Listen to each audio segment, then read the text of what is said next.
I was standing in 6 inches of muddy water when I realized my 100-year-old ranch was about to become a lake. The morning had started normal enough, with me feeding the horses and checking the fence lines like I did every day since moving to my property in Bandera County, Texas, 3 years ago. But when I walked back toward the main house, I noticed something that made my stomach drop. Water was pooling around the barn foundation, and it wasn't from rain because we hadn't had a drop in 2 weeks. I followed the flow upstream, my boots squelching through the increasingly wet ground, and that's when I saw it. The creek that used to run peacefully along the eastern boundary of my neighbor's HOA development had been completely diverted. Someone had built an earthen dam with heavy equipment, forcing the entire waterway onto my land. The creek now cut straight through my pasture, washing away topsoil and creating a river where there should have been dry grass. My name is Xavier Richardson, and I own a working cattle ranch that my grandfather bought back in 1952. The property sits just outside the Whispering Oaks HOA development, a gated community that sprang up 5 years ago when some developer decided rural Texas needed luxury living. I'd watched them build those cookie-cutter houses with their manicured lawns and strict regulations about fence colors, shaking my head at people who moved to the country but wanted to live like they were still in a suburb. I pulled out my phone and started taking pictures of everything: the dam, the diverted water, the flooding on my property, all of it. My pasture was turning into a swamp, and I could already see erosion starting along what was becoming a new creek bed. This wasn't just an inconvenience. This was destruction of my land, and someone was going to answer for it. By the time I made it back to my truck, I was already dialing my lawyer. Tom Henderson had handled the property transfer when I inherited the ranch, and he'd dealt with the HOA before when they tried to claim my fence was an eyesore that hurt their property values. That complaint had gone nowhere because my property wasn't subject to their ridiculous rules, but I had a feeling this was going to be a much bigger fight. Tom, it's Xavier. The HOA just diverted an entire creek onto my ranch. My land is flooding. There was a pause on the other end. Say that again? I explained what I'd found, trying to keep the anger out of my voice but not succeeding. Tom listened without interrupting, which I appreciated because I was working myself up into a rage just describing it. Get a surveyor out there today, Tom said. Document everything. Take videos, photos, measurements. I'll file an emergency injunction, but we need evidence that shows exactly what they did and the damage it's causing. Do you know who authorized this? No idea, but I'm about to find out. I drove straight to the Whispering Oaks gatehouse, where a bored security guard sat reading something on his phone. He looked up when I pulled up, clearly not recognizing my dusty Ford F-250 as belonging to anyone who lived in his precious community. I need to speak with whoever is in charge of your HOA board, I said. Do you have an appointment? No, I have a flooded ranch because someone from your community illegally diverted a creek, so I need to speak with someone right now. The guard's expression shifted from bored to nervous. Let me call the HOA president. He picked up his phone and had a hushed conversation while I waited, my patience wearing thinner by the second. Finally, he hung up and said, Mrs. Deborah Patterson will meet you at the community center in 15 minutes. I parked in front of the community center, a building that looked more like a spa than anything that belonged in ranch country. Everything was perfectly landscaped, with flowers that required constant watering in this climate and grass that stayed green through careful irrigation. It was the kind of place that spent more on lawn care than most ranchers made in a year. Deborah Patterson arrived in a white Lexus SUV, stepping out in an outfit that probably cost more than my truck payment. She was maybe 50, with blonde hair styled within an inch of its life, and the kind of fake smile that didn't reach her eyes. Mr. Richardson, she said, extending a hand I didn't shake. I understand you have some concerns. Concerns? Your HOA diverted an entire creek onto my property. My land is flooding, my pasture is being destroyed, and this is going to cause thousands of dollars in damage. What I have isn't concerns, Mrs. Patterson. What I have is a legal nightmare that your organization just created. Her smile didn't waver. I'm sure there's been some misunderstanding. The HOA board approved some drainage improvements to protect our community from flooding. We have every right to manage water flow on our property. Your property ends at the property line. That creek is a natural waterway, and you can't just redirect it because you don't like where it flows.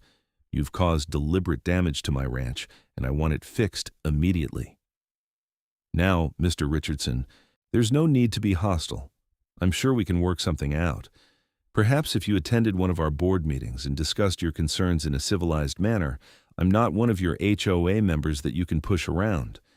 This is criminal property damage, and if that water isn't returned to its original course by end of business today, you're going to be dealing with lawsuits and probably criminal charges. Deborah's fake smile finally cracked. Are you threatening me? I'm telling you the facts. Fix it today, or my lawyer files an emergency injunction and you get to explain to a judge why you thought you could redirect a waterway onto someone else's land.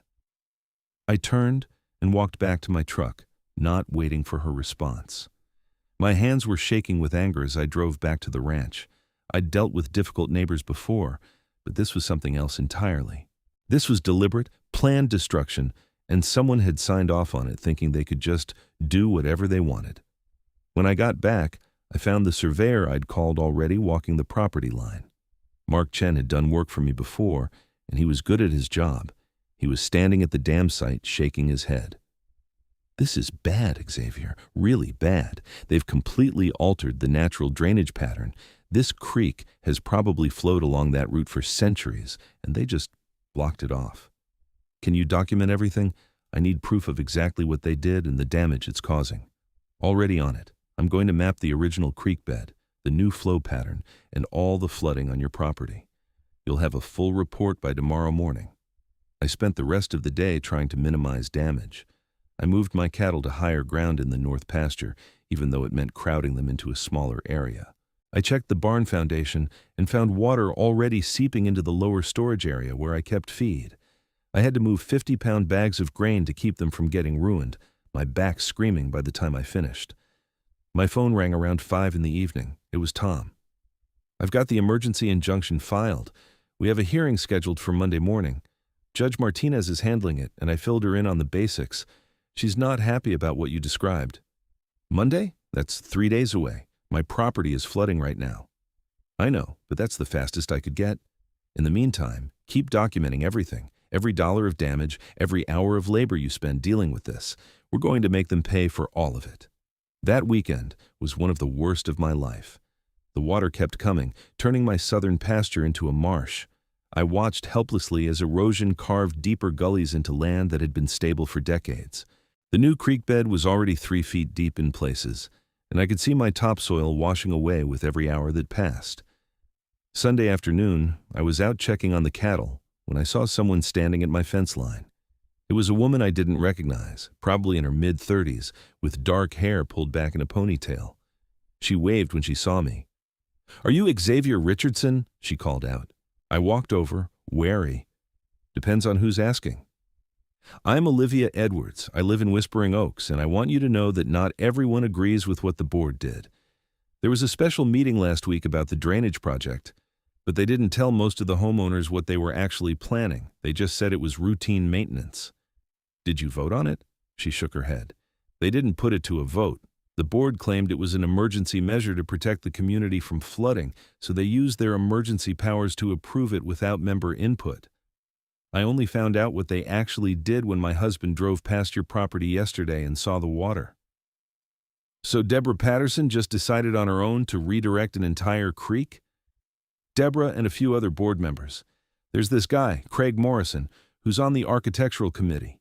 He owns a construction company, and I'd bet anything his crew did the work. The whole thing smells like a kickback scheme to me.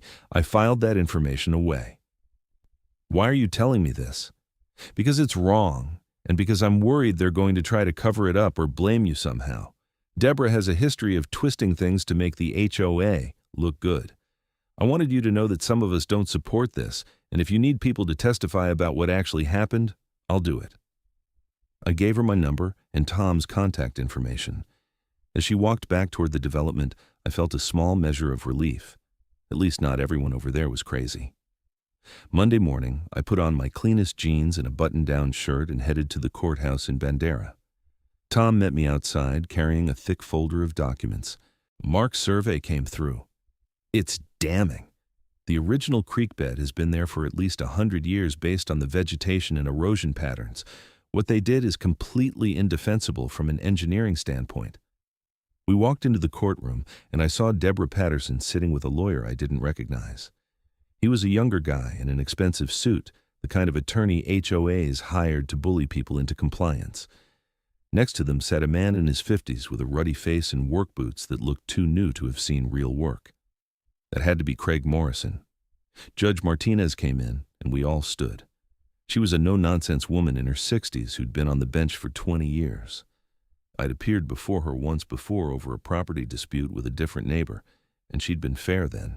"This is an emergency hearing regarding an injunction request," she said. "Mr. Henderson, you filed on behalf of Mr. Richardson. Explain the situation." Tom laid out what had happened, using maps and photographs to show the creek diversion and the resulting flooding. He presented Mark's survey, which clearly showed the original waterway and the new dam. Then he showed pictures of my flooded pasture, the erosion damage, and the barn foundation with water seeping in. "Your Honor, this is a clear case of illegal water diversion. The defendants deliberately altered a natural waterway, causing extensive damage to my client's property. We're asking for an immediate injunction requiring them to restore the creek to its original course and to pay for all damages incurred." The HOA's lawyer stood up. His name was Richard Sloan, according to the papers in front of him. "Your Honor, this is a gross mischaracterization of a routine drainage improvement project. The Whispering Oaks HOA has every right to manage water on its own property. The board approved this project to prevent flooding in the community, which is a legitimate concern given the heavy rains we've experienced in recent years." "Except we haven't had rain in 2 weeks," I interjected before Tom could stop me. Judge Martinez looked at me over her glasses. "Mr. Richardson, you'll have a chance to speak. Mr. Sloan, continue." "The HOA followed all proper procedures in approving this project. There was no intention to cause damage to Mr. Richardson's property, and any issues that have arisen are unintended consequences of necessary maintenance." Tom stood again. "Your Honor, may I present additional evidence?" He pulled out a set of documents I hadn't seen before. "These are invoices from Morrison Construction, owned by Craig Morrison, who sits on the Whispering Oaks Architectural Review Committee.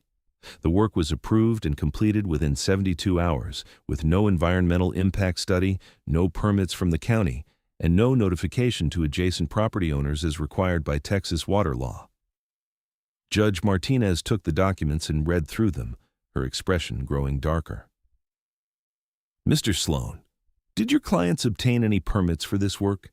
"Your Honor, the HOA believed this fell under routine maintenance, which doesn't require—" "Diverting an entire waterway is not routine maintenance. Mr. Morrison, did you perform this work?" Craig Morrison stood up, looking uncomfortable. "Yes, madam. The board contacted me about drainage issues, and I provided a solution." "Did you conduct any environmental assessment before altering a natural creek?" "We didn't think it was necessary. It was just moving some dirt to redirect water that was threatening the community."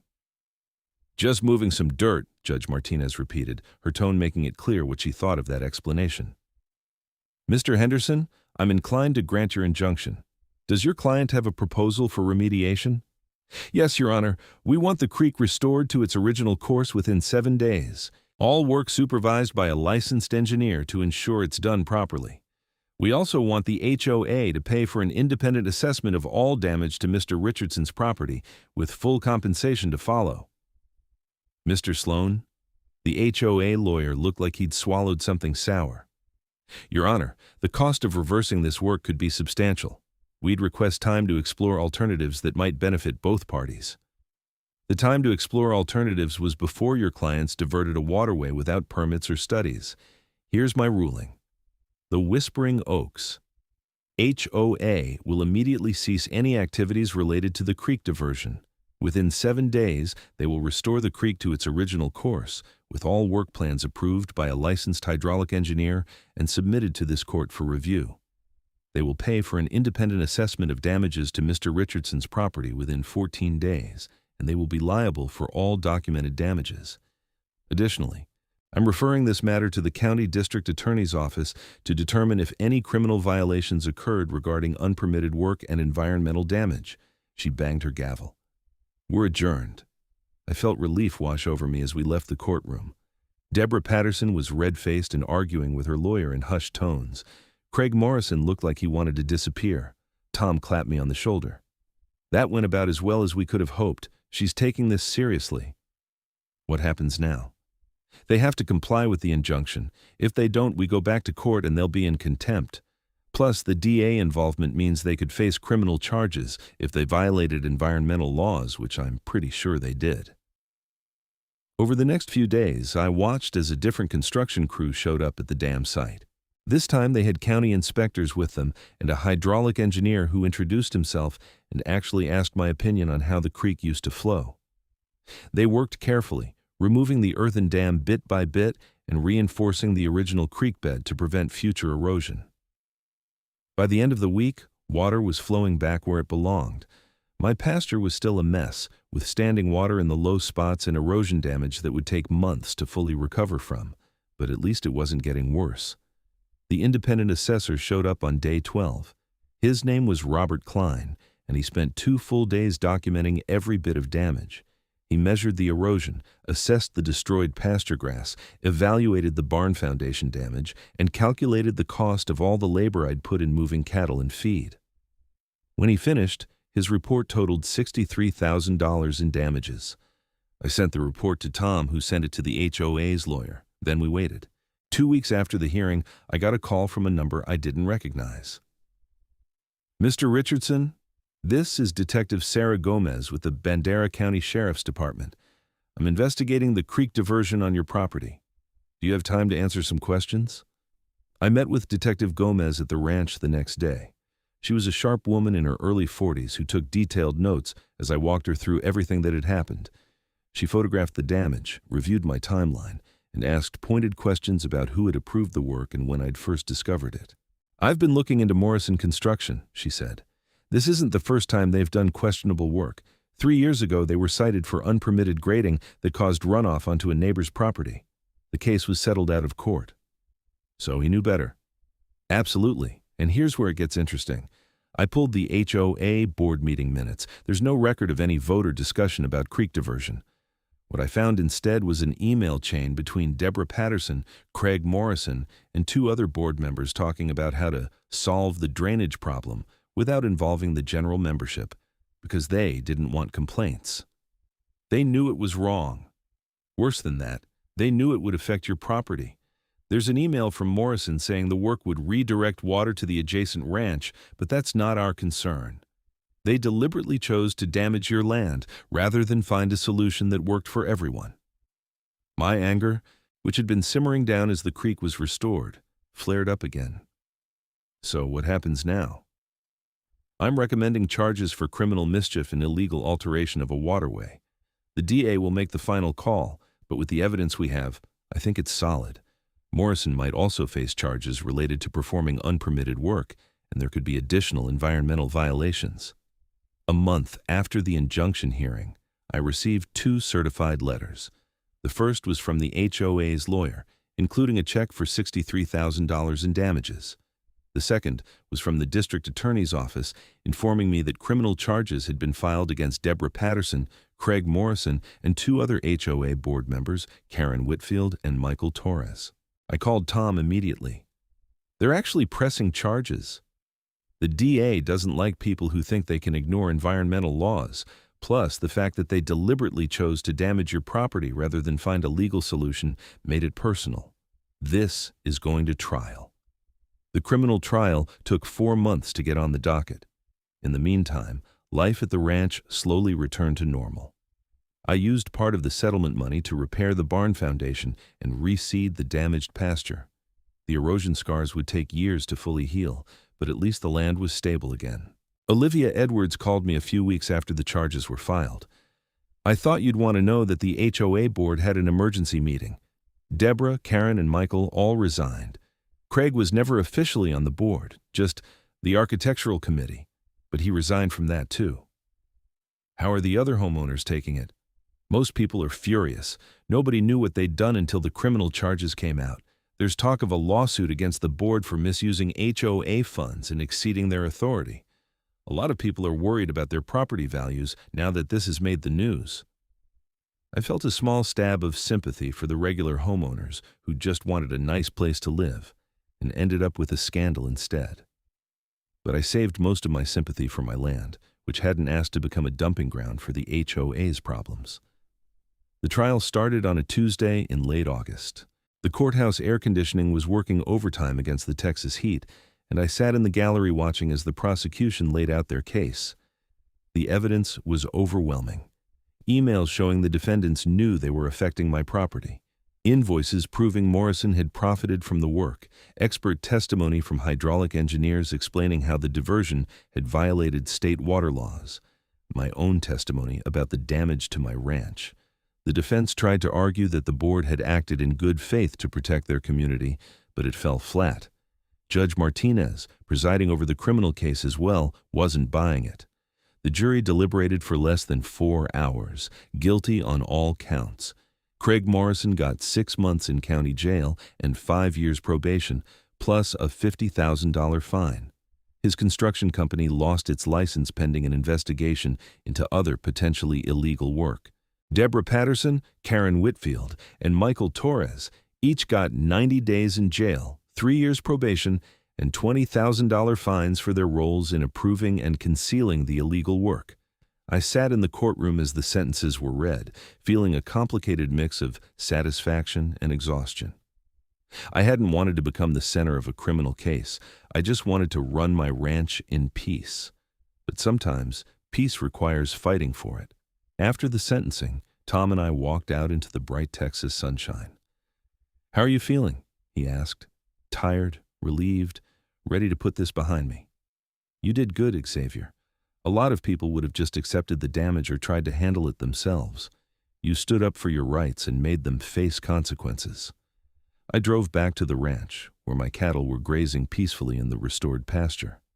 The creek babbled along its original course, just like it had for the past 100 years. The grass was growing back, bright green against the brown earth. My phone rang as I was feeding the horses that evening. It was Olivia Edwards again. "I wanted to let you know that the new HOA board reached out.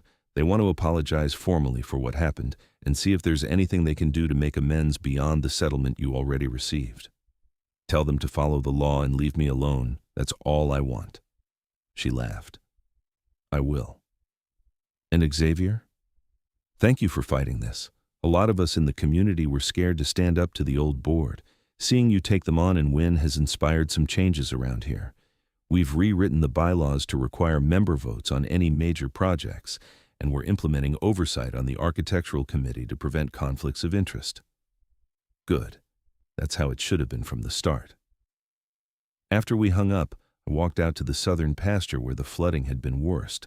The erosion scars were still visible, but grass was filling them in. In a few years, you'd barely be able to tell anything had happened here. The land was resilient like that, able to heal given time and proper care. I thought about my grandfather, who'd bought this ranch 74 years ago and built something that lasted. He'd had dealt with droughts and floods, market crashes, and difficult neighbors, but he'd never dealt with an HOA willing to destroy someone else's property rather than admit they had a problem. Times changed, I supposed, but some things stayed the same. The land endured. The creek still flowed. And people who thought they could bully their way to easy solutions eventually faced the consequences of their choices. I spent the next few months focused on ranch work, putting the HOA mess behind me as much as possible. The fall brought cooler weather and rain, real rain that soaked into the ground and filled the stock tanks. The pasture grass grew thick and healthy, and I was able to move the cattle back to their normal rotation. One afternoon in late October, I was mending fence when a car pulled up my driveway. It was a Toyota sedan with rental plates, and a young woman got out wearing business casual clothes that marked her as definitely not from around here. "Mr. Richardson, I'm Jennifer Walsh from the Texas Tribune. I'm doing a story about HOA overreach in rural areas, and your case came up in my research. Would you be willing to talk about what happened?" I almost said no. The last thing I wanted was more attention. But then I thought about other ranchers who might face similar situations, people who might not know their rights or how to fight back. "Sure, but let's talk while I work. I've got a 1/4 mile of fence that needs attention." She followed me along the fence line. her nice shoes getting dusty as we walked. I told her the whole story, from finding my land flooded to the criminal trial. She recorded everything, asking smart questions about the legal process and the impact on my operation. "Why do you think the HOA board thought they could get away with this?" she asked. I hammered a staple into a fence post before answering. Because they'd gotten away with smaller things for years. They'd bully homeowners into compliance with petty rules, fine people for having the wrong color mailbox, threaten lawsuits over fence heights. Nobody pushed back hard enough to make them think twice. They got used to having power and forgot that power has limits. What would you tell other property owners who find themselves in similar situations? Document everything. Get a lawyer immediately. Don't try to handle it yourself, and don't let them intimidate you. These HOAs count on people backing down because legal fights are expensive and stressful. But sometimes you have to fight, because if you don't, they'll just keep pushing. The article came out 2 weeks later, and my phone started ringing. Other ranchers called to share their own HOA horror stories. A lawyer from Austin wanted to discuss representing rural property owners against HOA overreach. A state representative reached out about potential legislation to protect non-HOA properties from HOA actions. I wasn't looking to become some kind of activist, but I answered the calls and shared what I knew. If my experience could help someone else avoid the same nightmare, it was worth the time. Winter came to the hill country, bringing cold snaps that frosted the grass and made the cattle cluster together for warmth. The creek froze along its edges during the worst cold spell, but kept flowing in the center, just like always. I spent Christmas alone on the ranch, which was how I preferred it. I had my horses, my cattle, and land that was finally healing from what had been done to it. In January, I got a call from Detective Gomez. "Thought you'd want to know that Morrison Construction officially went bankrupt. Between the fines, the legal fees, and losing their license, they couldn't keep operating. Can't say I'm sorry to hear it. Also, the civil lawsuit against the old HOA board is moving forward. The Homeowners Association is suing the individual board members for misuse of funds and exceeding their authority. The HOA's insurance is refusing to cover it since the actions were criminal, so Deborah and the others are looking at significant personal liability." Good. Maybe it'll make the next person think twice before pulling something like this. Spring arrived with wildflowers carpeting the pastures in blue and orange. The erosion scars from the flooding were almost invisible now, covered by thick grass. I'd bought a few more head of cattle to expand the herd, using money from the settlement. The ranch was thriving and life had found its rhythm again. One warm April evening, I was sitting on the porch watching the sunset when I saw someone walking up from the direction of the Whispering Oaks development. As the figure got closer, I recognized Olivia Edwards. "Hope you don't mind the unannounced visit," she said. "I brought something I thought you'd want to see." She handed me a newspaper. It was the Whispering Oaks Community Newsletter, and the front page story was about new environmental protections the HOA had adopted. No major projects affecting water drainage without independent environmental review, mandatory notification of adjacent property owners about any work near property lines, strict conflict of interest rules for board members. "The new board really is trying to do better," Olivia said. "We learned a hard lesson about what happens when people with a little power think they're above the law." "These are good changes," I admitted. "But why bring this to me?" "Because you made it happen. Before you fought back, most of us just accepted that the board could do whatever they wanted. You showed us that accountability matters." After she left, I sat on the porch until full dark, thinking about everything that had happened. The flooding, the legal battles, the criminal trial, all of it had been exhausting and infuriating. But maybe some good had come from it after all. The next morning, I rode out to check the herd on my best horse, a bay gelding named Copper. The cattle were spread across the southern pasture, grazing contentedly.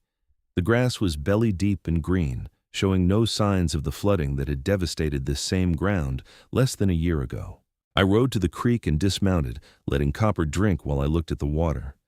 It flowed clear and steady, following the same path it had followed for centuries. The temporary dam site was completely invisible now, nature having reclaimed the disturbed earth.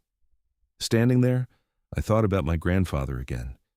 He'd taught me that taking care of the land meant fighting for it when necessary, not just working it. He'd fought droughts by improving water conservation. He'd fought market downturns by diversifying the operation. And he would have fought the HOA just like I did, because some things are worth the battle. My phone buzzed with a text from Tom. The civil lawsuit against the former board members had settled. Deborah Patterson, Karen Whitfield, and Michael Torres had agreed to pay $200,000 to the HOA to cover legal fees and damages. The money would go toward improving the community infrastructure and creating a reserve fund for proper drainage solutions. I texted back a thumbs up and pocketed my phone. The legal saga was finally truly over. Justice had been served, the land was healing, and life could move forward. Over the next few months, I focused on expanding the ranch operation.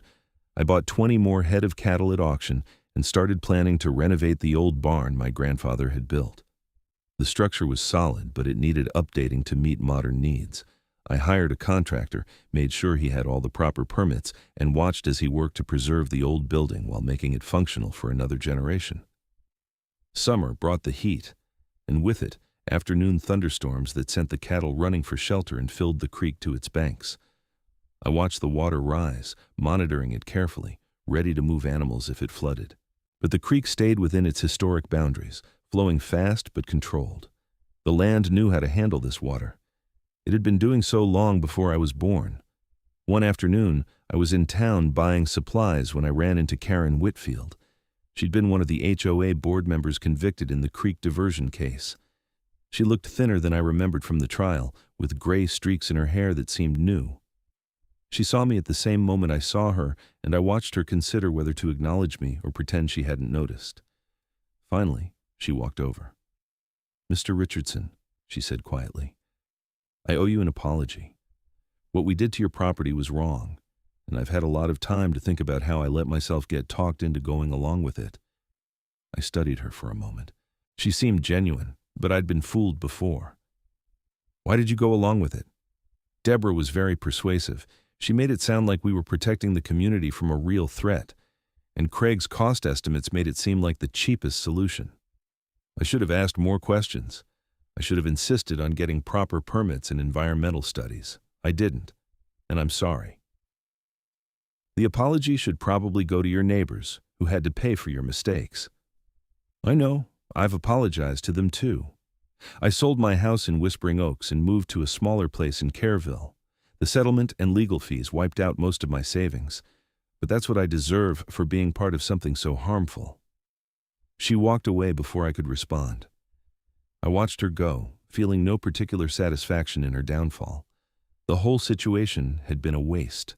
Waste of money, waste of time, waste of good land that had been damaged for no reason except that some people thought they could solve their problems by making them someone else's problems.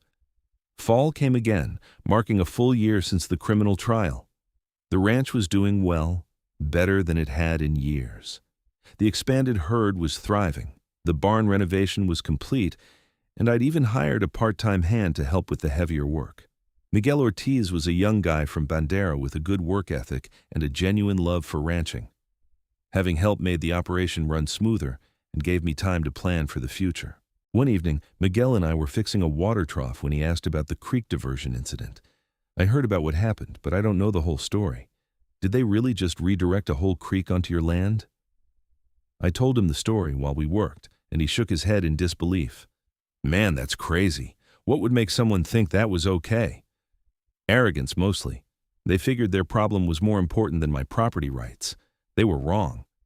"My uncle had trouble with an HOA once," Miguel said.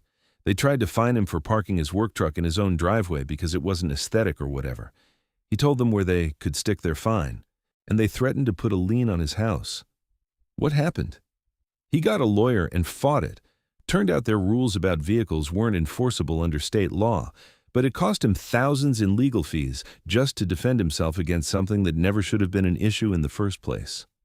That's the problem with HOAs. They attract people who like having power over their neighbors. Sometimes those people use that power responsibly. Often they don't. We finished fixing the trough and headed back to the barn as the sun set. The evening was cool and pleasant, with a breeze that rustled through the oak trees along the property line.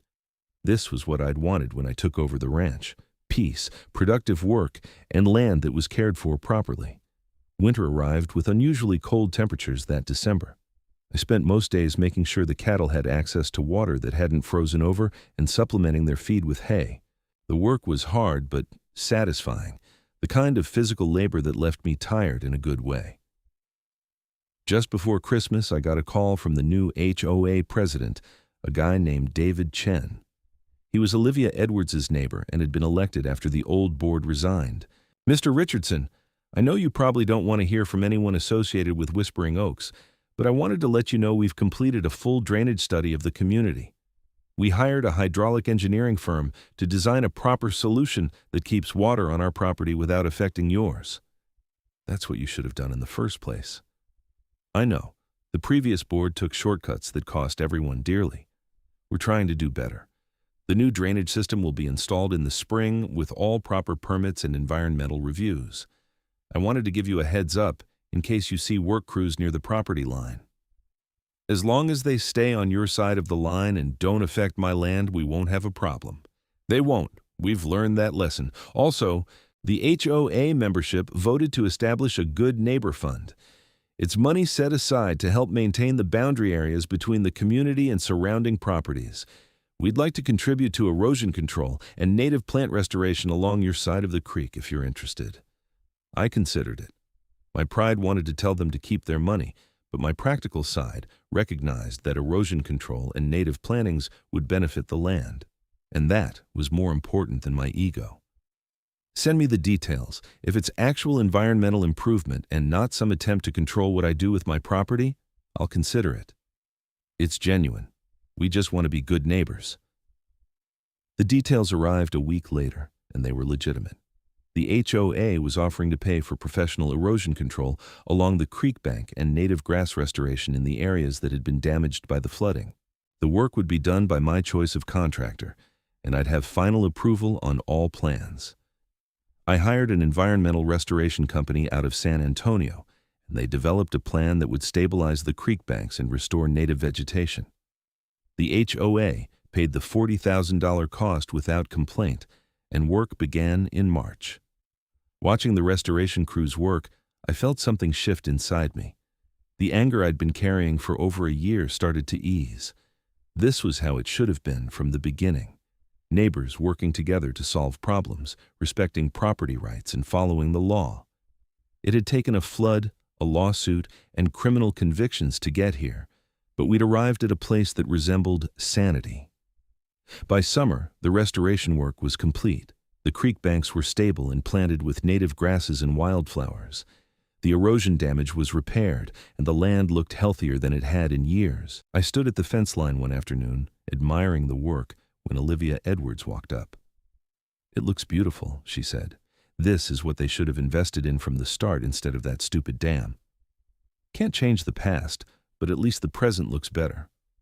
How are you doing, Xavier? Really?" I thought about it. Better. It took a while, but I'm not angry anymore. The people who made the mess faced consequences, the damage is repaired, and life goes on. That's healthy. A lot of people would still be bitter. Bitter doesn't fix anything. It just eats at you from the inside. I'd rather put that energy into the ranch. We talked for a while longer about mutual concerns like drought conditions and cattle prices, the normal conversations between people who share a border. It felt ordinary in the best possible way. As another year passed, the creek diversion incident faded into ranch history, something that had happened but didn't define the present. I continued expanding the operation, buying more land and cattle, building something that would last. Miguel proved himself invaluable, and I started teaching him the business side of ranching, thinking he might want to buy into a partnership someday. The relationship with Whispering Oaks settled into peaceful coexistence. The new board ran the community responsibly, following laws and respecting boundaries. Occasionally, I'd see Deborah Patterson's name in the news related to the ongoing civil lawsuits, but those didn't involve me anymore. 3 years after the flooding, I was elected to the Bandera County Groundwater Conservation District Board. The position involved oversight of water usage and protection of aquifers and waterways. I brought my experience with the creek diversion to the role, working to prevent similar situations from happening to other property owners. At one of the first board meetings, we reviewed a proposal from a different HOA that wanted to alter drainage on their property. I read through the plans carefully, looking for any indication that the changes would affect neighboring lands. "This plan shows water being directed toward an adjacent ranch," I pointed out. "Have they notified the property owner?" The HOA representative shifted uncomfortably. "We assumed it wouldn't be a significant impact." "That's not how this works. You need written consent from any property owner who might be affected, plus a full environmental impact study. Come back when you have those." The proposal was tabled, and after the meeting, one of the other board members thanked me. That kind of attention to detail is exactly why we need people with real experience on this board. It felt good to use what I'd learned to protect others. Every property owner who didn't have to go through what I'd experienced was a victory. The ranch continued to thrive. I added sheep to the operation, diversifying in a way my grandfather would have approved of. The land supported the expanded operation beautifully, the creek providing reliable water and the restored pastures offering excellent grazing. 5 years after the initial flooding, I gave a talk at a property rights conference in Austin. I told the story of the creek diversion, the legal fight, and the eventual resolution.